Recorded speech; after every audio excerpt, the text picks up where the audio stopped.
Bien-aimés de Dieu, la paix soit avec vous. Nous sommes arrivés aujourd'hui au 14e dimanche du temps ordinaire de l'année B. Les 3 précédents dimanches, nous nous sommes penchés sur la question de l'importance de la foi, cette relation de confiance et d'abandon envers Dieu qui caractérise le fidèle et qui lui donne dans cette communion d'être vainqueur du mal. Aujourd'hui, nous prenons l'autre versant de la montagne, le manque de foi. Dans la première lecture, le prophète Ézéchiel est envoyé par Dieu vers un peuple rebelle, mais le Seigneur lui promet d'être avec lui, malgré les résistances qu'il rencontrera.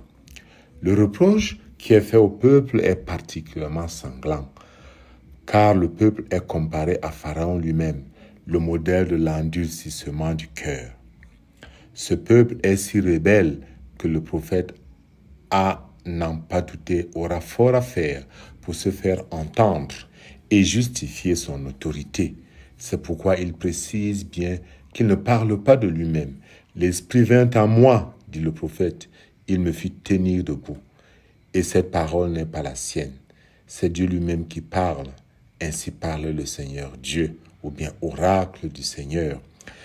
Il en est de même en ce qui concerne tous les prophètes, en face de l'endurcissement du cœur. Comme Ézéchiel, nous sommes tous appelés à être prophètes depuis notre baptême et notre confirmation. Il ne s'agit pas de jouer un rôle de prêcheur, mais de laisser parler notre foi et notre amour pour Jésus dans tous les actes et paroles de notre existence. Quand nous atteignons la deuxième lecture, la lettre aux Corinthiens, Saint Paul témoigne des vraies conditions de son apostolat. Il a reçu des révélations extraordinaires, mais il est aussi accablé de difficultés, insultes, faiblesses, contraintes, persécutions, situations angoissantes.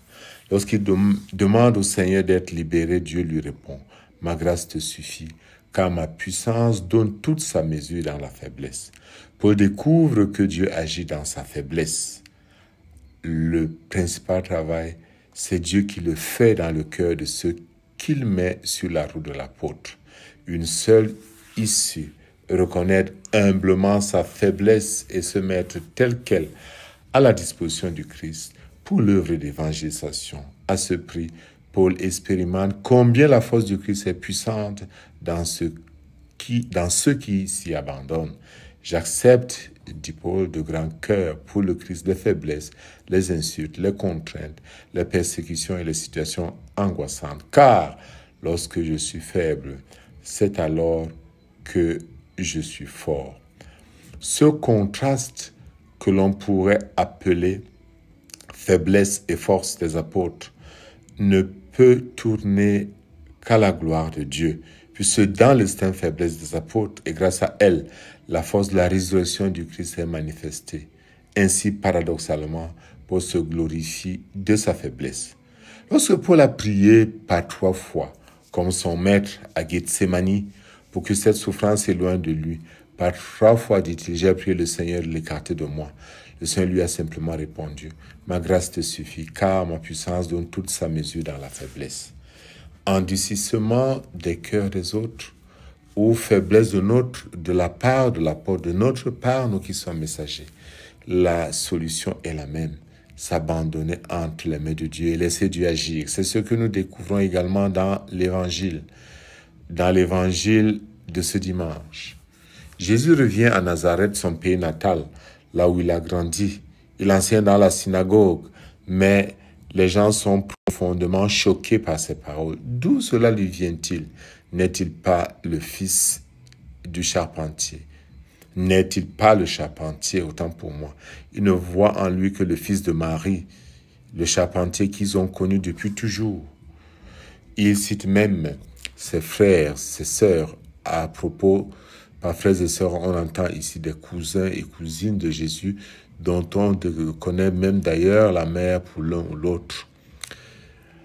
Eux ne voient en Jésus, comme je disais tantôt, que la simple personne. Jésus leur rappelle donc ce proverbe, un prophète n'est méprisé que dans son pays, sa famille, sa propre maison. Ils sont scandalisés par sa sagesse et par ses miracles. Et Jésus, par contre, s'étonne de leur manque de foi. Nous avons dit au début qu'en ce dimanche, nous parlons du manque de foi. Oui, si nous avons abordé longuement le problème de la foi, il y a l'autre versant, le manque de foi, l'endurcissement du cœur, ou de notre côté, nos faiblesses personnelles. Disciples missionnaires, levons les yeux pour remettre entre les mains de Dieu nos fragilités, la complexité de ceux qui sont en face de nous, et toutes nos difficultés, nos chutes et rechutes et nos faiblesses. Que s'accomplisse pour nous aujourd'hui sa parole. Ma grâce te suffit. Soyons forts dans la foi et témoignons avec respect et douceur, malgré les oppositions et les refus, car être chrétien, ce n'est pas une corvée, mais la perfection du bonheur.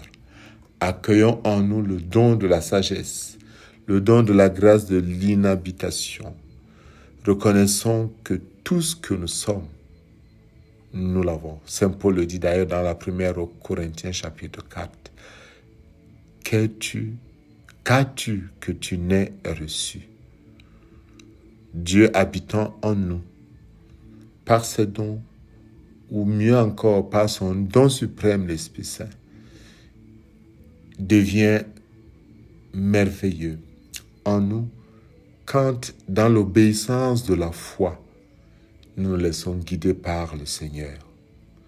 Nous mettons alors notre impuissance entre les mains de Dieu et ça libère, ça donne la joie. Ça nous permet de nous rendre compte que sincèrement, dans nos faiblesses, Dieu manifeste sa puissance. Dans l'endurcissement du cœur, quand nous avons la foi, Dieu agit.